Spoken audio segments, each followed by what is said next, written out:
how's your Comic-Con 2015 going? Awesome. It's gotten a lot better since we revealed the TIE Fighter. It's a little bit bigger this year. A little bit bigger. With such a big vehicle, are there any specific design challenges with something that big? Yeah, I mean, interestingly, the box. We needed to make sure we could fit it in a box that could fit at retail. So we worked with our retail partners and our sales teams to make sure we could get it actually on shelf. The wings come off and they nest really nicely, so it's still a big box, but it's very efficient. So a bigger box than the Imperial Shuttle from years and years ago? I don't know. Good question. Good question. That takes up a lot of room in my closet. Yeah, it's a good question, but this is a big box. All right, awesome. The nice thing about the TIE Fighter is you can get a few of them in your house, and if you've got room for a coffee table, put a little piece of lucite on top of this, and you've got a coffee table. How'd that pitch meeting go? And you said, "Hey, let's do probably the biggest vehicle we've ever done." Remarkably smoothly. With the entertainment that's behind us, we've got such tremendous tailwinds with what Disney and Lucasfilm is working on, and the fans have been so responsive to everything we've put out to date, whether it's a speeder bike or Jabba the Hutt for $40.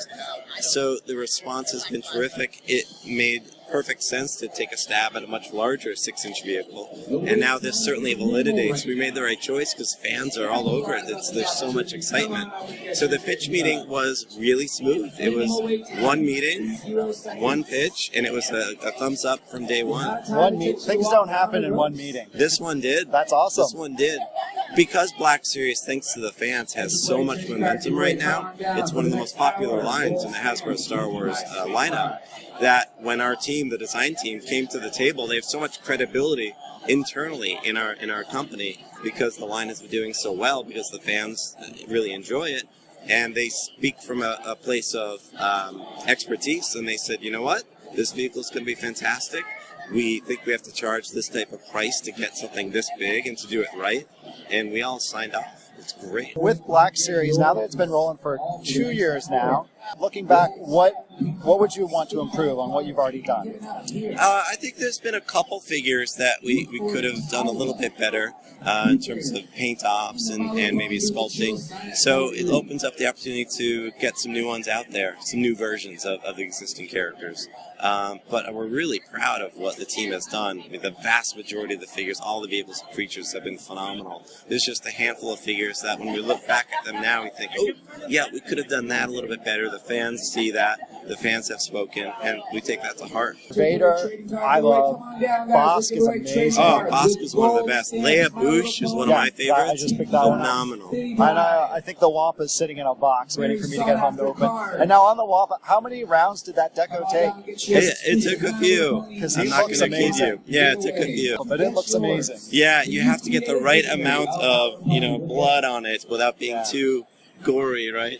I mean, but those, and given the change in the marketplace, and we're at 3 3/4 inch Black Series figures 13, and it's 6 inches 20. Sort of, what's the roadmap for 3 3/4 inches? Is it going to stick to more of the Mission Series, lower price point, lower articulation, but still great, versus the high articulation, sort of flirting with the same price as a Black Series? Yeah, unfortunately, we can't talk about what's going to be coming out this fall for First Friday, but we love all the scales, and they're all great toys. So, 3 3/4 inch is a great scale because it allows for lower price points and even lower price point vehicle play, so that's very strong. And then 6 inches has a different place where you get even more detail and more posability. Because Star Wars as a brand keeps growing across different things, with Rebels being popular, about to kick off its 2nd season. Classic trilogy people will always love, and a brand new trilogy for us to fall in love with. Yeah. How do you find the right balance between how wide the universe is and getting the product on the market to attempt to make everyone happy? Yeah, it is hard to find that balance. A lot of our guidance comes from the fans themselves, as we saw in the Fans' Choice poll that just occurred. And that was a great roadmap for us because it had a little bit of EU with Darth Revan, it had a smattering of Rebels, a little bit of prequel, and a lot of classic. And you can imagine if the new movie were out, of course it would have had new movie characters. So that poll speaks volumes because you can see there's passion for all the different pieces of the universe. And that's our roadmap. We're going to be pursuing all the different parts and pieces. So it didn't make your job any easier?